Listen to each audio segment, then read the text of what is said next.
Энэ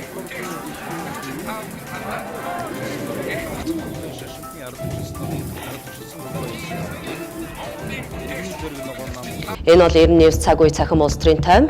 Улирч байгаа 2025 онд Монголын улс төр дүрмсэн онцлог үйл явдлыг цаг үе таймлж байна.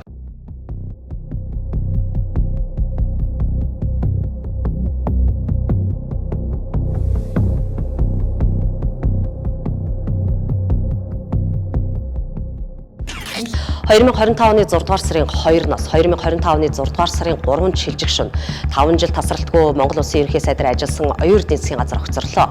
Ингэхдээ өөрт нь ихтгэл үзүүлэх тухай шившигтэй саналыг парламентаар хилцүүлэн байж унсан хамтарсан засгийн газрын хөшигний ард үнэн хэрэгтээ Халтмаагийн Баттулга ерөнхий сайдын үүргийг гүйцэтгэж байсан юм.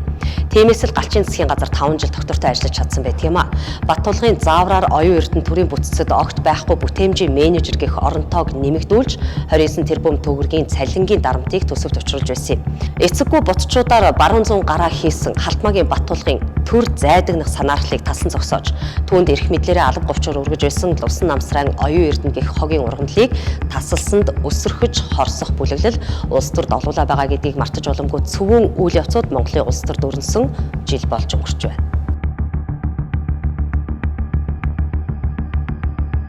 Ийхүү Галчин засгийн газар огцорсон даруйд Монгол Улсын засгийн газрыг тэргүүлэх дараагийн хүнийг томилох үйл явц улс төрд өрнөж эхэлсэн юм. За энэ удаад шатар нүүх эрхийг Монгол Улсын ерөнхийлөгч ухнагийн хөрсөв гартаа атхан гомжоогийн зандар шатраар нүүдэл хийсэн юм а. 2025 оны 6 дугаар сарын 13-ны өдөр улсын хурлын нэгдсэн чуулганы хуралдаанд нийт 126 гишүүний 117 гишүүн оролцсон гишүүдийн 92.3% саналаар Монгол Улсын 34 дахь ерөнхий сайдаар гомжоогийн зандар шатар томилогдсон.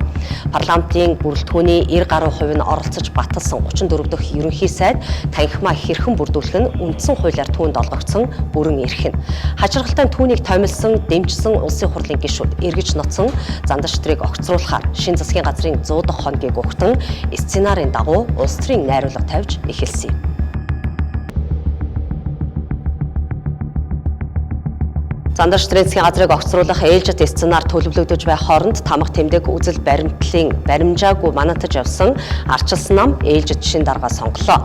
2025 оны 8 дугаар сарын 31-ний өдөр хуралдсан арчилсан намын үндэсний бодлогын хорооны гишүүдийн 63% саналаар улсын хурлын гишүүн Одонгийн цогт гэрлийг намынхаа дараагийн шин даргаар сонгосон юм. Санхүү хитвчний хувьд аж ахуй эрхэлж босгосон гэдэг утгаараа тэр хэн нэгний барьцаанд орохгүй бие даасан дарга байх болов уу гэсэн хүлээлт нийгэмд үүсч байсан хэдий ч оны төгсгөлд энэ хүлээлтийг талаар болгож байна. Тодруулах юм бол нэг дээвэр дор толхилцож явсан намын нөхдөө жигдэлж нэгдсэн нэг зохион байгуулалтад орохын оронд арчилсан намтай хамтарч засаг барихгүй хэмээн мэдгдсэн. Гомжоогийн зандар шатрыг огцруулахаар түүний танхим руу хідэнтэй ноцож байгаа нь 2025 онд Монголын улс төр дөрөнсөн хамгийн хөвгтөө үйл явдлаар бичигдэж байна. Женкогийн заавраар юу ч хийж болно. Хожмоо түүний үгнээс гарах гарцгүй болтлоо төмсөгдүүлсэн байх вэ гэдэг үгийг оны төгсгөлд Одонгийн цогт гэрэл танд дайхад илүүц бус. Женкотой арчилсан намд болгоомж ямагт илүүдэхгүй. Сөрөг хүчингийн хуучин алдраараа цоллуулсараа яваа арчилсан нам үнэн хэрэгтээ сөрөг хүчин байж чадаж байгаа эсэх нь эргэлзээтэй. Сонгуульд ялагдал хүлээж цөөнхийн бүлэгт очсон тэднийг засгийн газрын танхимд сайдтай болох хүртэл давраасан этгээд бол галч оюун эрдэнэ ба түүний ах цоохор дээлт нар юм. Үндсэндээ манан бүлэглэлийн энэ цагийн гол тоглогч нь Халтмаагийн Баттулга болж байна. Тэр өөрийн эрх мэдлийг зузгаатах боломжийг огцорсон сайд оюун эрдэнэ X улсын хурлын дарга амар баясгалан нарын хоршил гэж харсан. Тэр ч утгаараа амар баясгалантай холбогдох нүүрсний гих баримтуудыг нь яллагдагчаар татагдах хүртэл нь оюун эрдэнээр хэргийг нь боолгосон юм. Хэрвээ амар баясгалан ялж чадсан бол оюун эрдэнэ цоохор дээлт нарын хоршил 2032 он хүртэл Луврын засгийн газрыг тэргүүлэх байсан хэдий ч могойжилд Монголын заяа туршиж төвдийн бодлого нуруунлаа.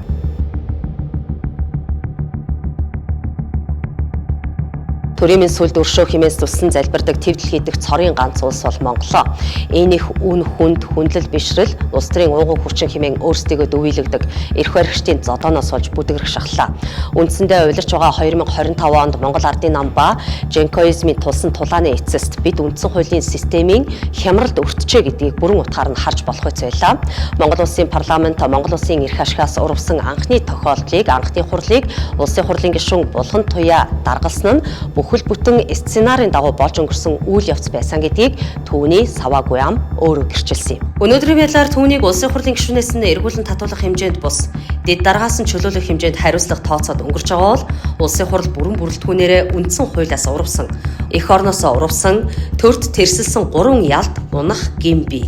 Үнэн хэрэгтээ Булган Туяал үндэсний аюулгүй байдлын эсрэг гэмт хэрэгтэн түүний зохиолын дагуу даргалсан хурлын дараа буюу 2025 оны 10 дугаар сарын 17-ны өдөр үндэсний аюулгүй байдлын зөвлөлийн тулгын 3 чулуу бутран унаж ганц хөл дээрээ дэмжигэнсэн доотлон төртэй Монгол улс 3 хонс юм а.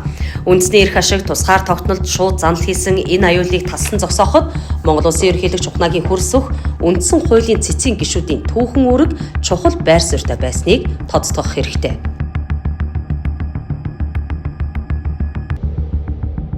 Монгол Ардын намын зодон нэг талаас бидэнд хямралаа олж харах боломжийг олгосон жил шувтарч байгаа хэдий ч ардчлалын 35 жилийн түүхэндээ Монголын ард түмэн ямар ч үнэт зүйлгүй амьдарсан гэдгийг нотолсноороо гунигтай жил болж байна. Үндсэндээ сар гаруй хугацаанд намчилсан эрх баригчдын зодон дуусгар болж 2025 оны 11-р сарын 15-ны өдөр хуралдсан их хурлаараа нэм осрын учрлыг 31 дахь даргаараа сонгосон. Энэ удаад ерөнхийлөгч ухнаагийн хөрс өх амар баясгалан нарын хооронд эв түнжинг сахиулах эзнэр энхүү учрал тодорсон хэрэг. Тэрээр сонгогдсон даруйда Зандан шатрын засгийн газрыг доктортой ажилуулна хэмээн мэдгдснээрээ улсын хурлын даргын ажлыг хүлээн авч байгаагаа давхар илэрхийлсэн юм. За тэрээр намын дарга хэрнээ спикерээр ажиллаж байгаа анхны тохиолдол нь биш. Түүний өмнө Монгол Ардын нам арчилсан намын экс дарга энх болдноор намын дарга хэрнээ улсын хурлын даргаар ажиллаж байсан жишээ бий.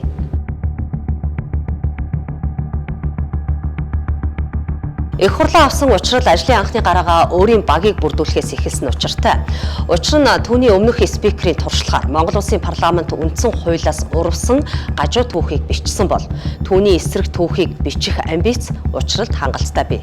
Тиймдээ ч тэрээр үндсэн хуулийн цэцгийн гишүүн Үлзий сайханд улсын хурлын тамгын газрын ерөнхий нарийн бичгийн даргаар ажиллах хурлыг өгсөн хэрэгэ. Үлзий сайхан бол үндсэн хуулийн амийг сахигч. Тиймдээ ч тэрээр үндсэн хуулиас гажуудсан парламентын үйл ажиллагааг үндсэн жанжин шугамд нь оруулах үүргийг хүлээж таарна. Гэвч түүнд нэг буруу бий. Тэр бол эм хүйстэн. Гэхдээ Үлзий сайхан бол Булган Туяа биш гэдгийг бодолцох хэрэгтэй. Нөгөө төгөөр улсын хурлын тамгын газрын ерөнхий нарийн бичгийн даргаар томилогдохынхоо урьдад Үлзий сайхан улс төрчдийн өөрсдийгөө өмгөөлдөг байсан эрүүгийн хуулийн 13, 14-р зүйл залтыг үг хэлэх, үзэл бодлоо илэрхийлэх эрх чөлөөг боомлсон гэдгийг цэцдэр баталснараа арчилсан үндсэн хуулийн өмнө гавьяа байгуулсан нэг юм. Энэхүү удирч байгаа 2025 онд Монголын дотоодод галт өрөлдсөн ч бид гадаад орчин нөхцөлд нэр сайтай жил байлаа. Гадаад харилцаа, гадаад бодлогын хувьд тэнцвэртэй бодлогыг үргэлжлүүлсэн жил байв. Тодорхойлох юм бол Монгол улсын ерөнхийлөгч ухнаагийн хөрс өх Турк, Чех, Польш, Киргиз, Тажикстан, Энтэг, Итали, Гэгэн ширээт улсуудад төрийн албан ёсны айлчлалт хийсэн бол харин манай улсад Узбекистан, Туркменистан, Австри, Австралийн төрийн дэргүүд, Японы цог жавхлант эзэн хаан төрийн айлчлал хийлээ. Төрийн айлчлалаар Турк, Чех, Узбекистан, Киргиз, Итали улстай тогтоосон харилцааны түвшнийг шат ахиулж, стратегийн түншлэл, иж бүрэн түншлэлийн түвшинд хүргэж, ялангуяа бүгд найрамдах Итали улстай харилцааны түвшнийг 2 шат алгасан ахиулан стратегийн түншлэл тогтоосон юм. Шанхай хамтын ажиллагааны байгууллагын гишүүн орнуудын уулзалт урд хүршит болж, энэ үеэр Орос, Монгол, Хятад 3 талын ерөнхийлөгч нар уулзан байгалийн хийн хоолойн төсөл дээр харилцан ойлголцолд хүрсэн явдал нь үндэсний аюулгүй байдлыг хангах гадаад таатай нөхцөлийг бүрдүүлэхэд чухал алхам болсон юм а. Мөн бүгд найрамдах Энтэг улсын ерөнхий сайд Нарендра Модигийн урилгаар тус улсад хийсэн төрийн альчлалаар газрын эзний боловсруулах үйлдвэрийн ажил улам баталгаажлаа. Мөн ерөнхийлөгч ялалтын 80 жилийн ойн хүндэтгэлийн яслалд оролцсон юм.